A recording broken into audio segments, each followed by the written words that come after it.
And you'll find with Caesarion that he is such an apologist for Aleister Crowley and Blavatsky. I mean, he's basically just falling all over himself when they come up. Here, I'll play a real quick clip what he says about Aleister Crowley and how he was just not understood for what he was, and then he gets real mad because a Christian's asking him this question, and he's like, I don't want to debate this with you. You think that you just take it out of context and whatnot. Even if you took this out of context, though, I mean, just logically speaking, you are apologizing for something that is very clearly a huge part of this New World Order agenda. I mean, people have spent a lot of time implicating Aleister Crowley as a major player in this New World Order game, and here is this guy defending the hell out of this guy. Here, listen to him real quick. That I don't know anything about, but I can certainly tell you that those quotes that have been taken from the book Magic and Theory and Practice have been totally misinterpreted. This is a case in point I was just talking to you about, Doug,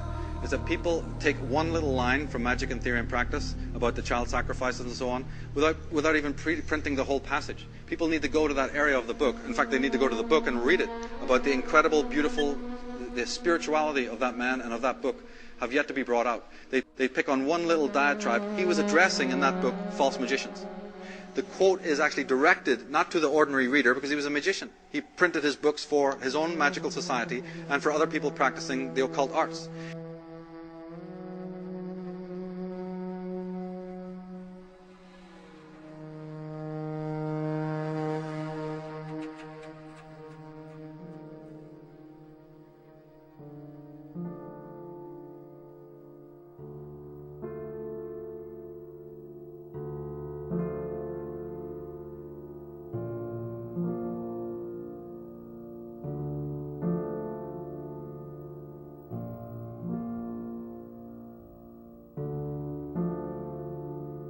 Sons of the serpent said to them, "Know ye not ye are gods? What we can do, you can do also and more."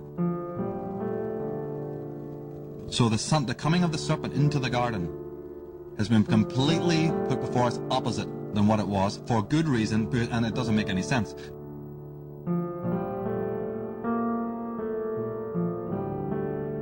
Madame Blavatsky, one of the greatest scholars the world has ever known, writes in this way. She says, the appellation Satan in Hebrew belongs by right to the first and cruelest adversary of all other gods, Jehovah, not in the serpent which spoke only words of sympathy and wisdom.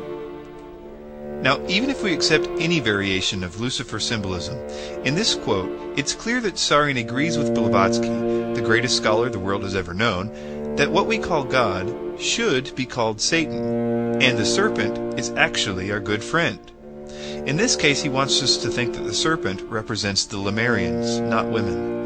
Lemurians, by the way, is a word that entered into our lexicon through Helena Blavatsky. I would also offer a definition of Luciferianism, which is, Luciferianism can be understood best as a belief system that venerates the essential characteristics that are affixed to Lucifer. I'm not asking you to apply any religious ideas to his assertion that God is Satan and that Lucifer is good. I just want to show you how by any definition, Caesarion is a Luciferian. But the real disturbing thing here is this weird doublespeak that I know his followers have noticed, which is that he spends so little time on these angels, or macrobes, and focuses mainly on the alien oppressors. But when he does talk about them, it's clear on the one hand he thinks that they are really what's behind all the bloodshed and wars. But then, in another place, he tells you that the leader of these angels deserves the throne of God much more than God does. It just doesn't make any sense. In 1776, Weishaupt organized the Illuminati and put the plot into execution. The word Illuminati is derived from Lucifer and means holders of the light. Using the lie that his objective was to bring about a one-world government, to enable men with proven mental ability to govern the world, he recruited about 2,000 followers.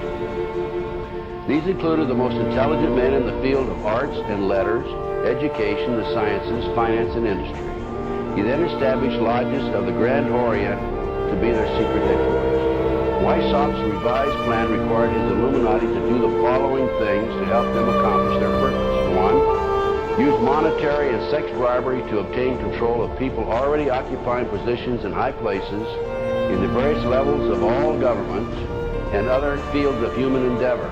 Once an influential person had fallen for the lies, deceits, and temptations of the Illuminati, they were to be held in bondage by application of political and other forms of blackmail and threats of financial ruin, public exposure, and physical harm, and even death to themselves and their loved ones. Number 6, the power of our resources must remain invisible until the very moment when it has gained the strength that no cunning or force can undermine it. In one sense, I agree with him that a new religion is in fact being constructed by the New World Order. I disagree with him because I think that the religion that is going to be used is the one that this salesman, Tsarian, is pitching to you right now.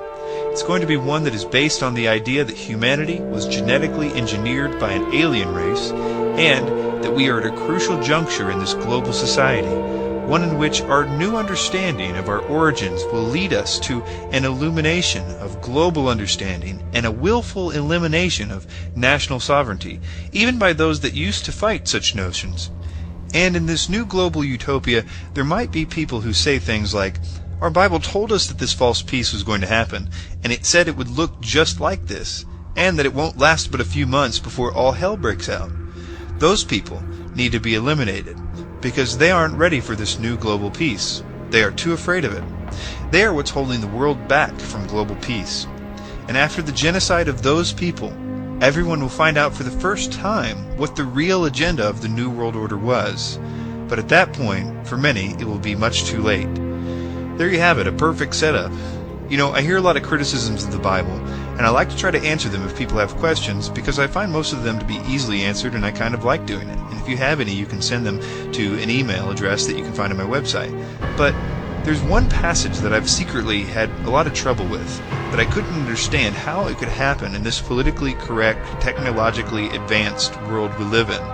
It says that in the New World Order, people will rejoice in the killing of Christians, and that if they don't go along with the beast system, will be publicly executed. It wasn't until I really understood what was being said by the 2012 propaganda that it finally made sense. Just look around. How many of those truth movement teachers, especially those connected with theosophy like Tsarian and Maxwell, that push 2012, also tell you that Christianity is the enemy and imply that it must be destroyed for humanity to survive? If you hate Christians and Judaism, there's a very good chance that you have been brainwashed by the real New World Order. It is not obvious to many people, sadly even to many Christians nowadays, that the core power of what Tsarian calls the macros, and the power that they answer to, is totally vulnerable to the authority of Jesus Christ. Exorcisms do not, as the Catholic Church would have you believe, require incense and holy water and all those other things. It only requires a stern word from a true Christian. This is the power that must first be marginalized and destroyed, for the evil we fight to assert its control and place their phoenix on the throne of the infrastructure that has been built by the whispers to the ears of humans who have been deceived in opening doors that, despite the promises of power, only serve that realm.